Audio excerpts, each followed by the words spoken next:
80টি পল্লী বিদ্যুৎ সমিতির কর্মকর্তা কর্মচারীরা আমাদের সাথে ঐক্যবদ্ধ আছে, লাইনম্যান ভাইরা, আমাদের বিলিং সহকারী, মিটার রিডার, এমনকি আমাদের স্যাররা। আমাদের শক্তি এখন বিশাল। আমরা এখন অন্যায়ের বিরুদ্ধে রুখে দাঁড়াবো। আমাদের এখন আর ভয় নেই। এতদিন অনেক অন্যায় অবিচার সহ্য করেছি, এখন আমাদের সবার প্রতিবাদ করার সময় এসেছে। আরিফের দুর্নীতির বিরুদ্ধে আমাদের প্রতিবাদ করার সময় এখনই। আমরা আমাদের দাবি আদায় না হওয়া পর্যন্ত আমরা মাঠ ছাড়বো না, ইনশাআল্লাহ।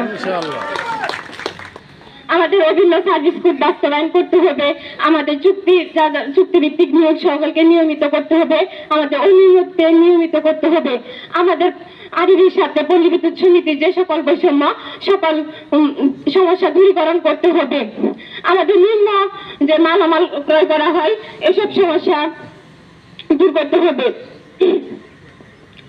আমরা যারা লাইন